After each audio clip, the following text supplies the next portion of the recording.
ओशो के नाम से मशहूर आचार्य रजनीश मई 1981 में अमेरिका चले गए।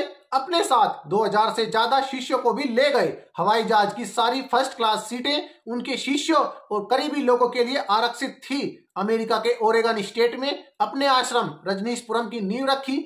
यह आश्रम 65,000 एकड़ में फैला था। डिजाइनर रोब पहने लंबी दाढ़ी वाले ओशो को धड़ल्ले से अंग्रेजी में प्रवचन देता देख अमेरिकी दंग रह गए। रजनीशपुरम में उनके शिष्यों की तादाद बढ़ने लगी। हर जगह मैरून या नारंगी ड्रेस पहने, गले में लकड़ी की लॉकेट डाले ओशो के शिष्य नजर आने लगे।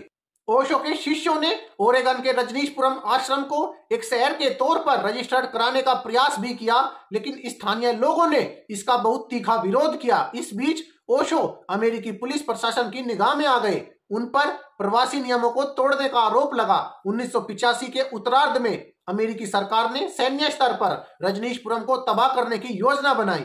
शशिकांत सदैव अपनी किताब ओशो की जीवन यात्रा में लिखते हैं कि चूंकि पुलिस और कोर्ट अन्यायपूर्ण कार्य नहीं कर सकते थे, इसलिए थल सेना और वायुसेना को तैनात किया गया। रजनीशपुरम को चारों ओर से मिलिट्री द्वारा घेर लिया गया। उस वक्त ओशो प्रवचन दे रहे थे। फाइटर जेट और बम वर्षक विमान छत से सिर्फ 20 फीट ऊपर उड़ान भरने लगे ताकि उनकी तेज गड़गड़ाहट की आवाज से प्रवचन में बाधा पड़े और श्रोताओं में दहशत फैल जाए। माहौल ऐसा बन गया कि लगने लगा कि बम अब गिरा कि तब गिरा। सरकार को उम्मीद थी कि ओशो डर जाएंगे और अपना प्रवचन बंद कर देंगे। उनके शिष्य शहर छोड़ भागने लगेंगे। 2-4 दिन में सब खाली हो जाएगा, पर ऐसा कुछ नहीं हुआ। कई सप्ताह तक आतंकित करने का षड्यंत्र चलता रहा। केवल इतना ही होता था कि विमान की तेज आवाज के समय ओशो रुक जाते थे। एक आध मिनट बाद जहां चर्चा छोड़ी थी वहीं से पुनः बोलना आरंभ कर देते, जैसे कुछ हुआ ही नहीं हो। बड़ा चमत्कार ये था, उनके लगभग 5000 शिष्य और शिष्याएं भी वैसी ही निडर होकर डटे रहे। शशिकांत लिखते हैं कि अमेरिकी संविधान के मुताबिक किसी शहर से इतना नीचे, मतलब महज 20 फीट नीचे विमान उड़ाना गैर कानूनी है। अखबारों में और टेलीविजन पर यह खबर चलने लगी। इसके बावजूद प्रशासन की मंशा नहीं बदली। अमेरिका में जब उनके वकील को साफ हो गया कि सरकार किसी भी हालत में रजनीशपुरम को नेस्तनाबूद करेगी, चाहे 5000 लोगों की सामूहिक हत्या ही क्यों ना करनी पड़े, सरकारी वकील ने संदेश भेजा कि इससे बचने का केवल एक उपाय है। यदि ओशो समझौता कर ले और झूठ बोलने को तैयार हो जाएं कि उन्होंने 35 में से कोई एक अपराध किया है, तो उन्हें देश निकाला दिया जाएगा, पर हजारों निर्दोष शिष्य शिष्याओं की जान बच सकेगी।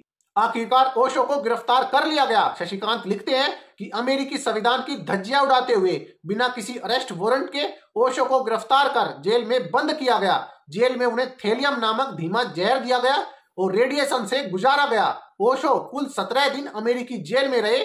जेल से निकले तब भी उनका रुख नहीं बदला, बल्कि अमेरिकी सरकार की ओर तीखी आलोचना की। ओशो ने कहा कि इन बेवकूफों को, मतलब अमेरिकी सरकार को, मुझे वीजा देने का कोई हक नहीं है।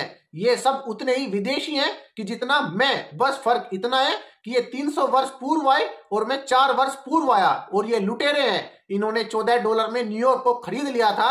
मैंने तो उस बेकार पड़ी भूमि को उचित कीमत देकर खरीदा। अमेरिका में 4 साल बिताने के बाद साल 1985 में ओशो भारत वापस लौटे। उन्होंने अमेरिका के अलावा कई और देशों में जाने की कोशिश की, लेकिन सबने इनकार कर दिया। ओशो की जीवन यात्रा के मुताबिक ऐसे 21 देश थे जिन्होंने ओशो को अपने यहाँ का वीजा या शरण देने से इनकार कर दिया। अब आप सभी इसके बारे में क्या सोचते हैं तो कमेंट सेक्शन में जरूर बताइएगा। जाते जाते वीडियो को लाइक कीजिए और चैनल को सब्सक्राइब जरूर कीजिए।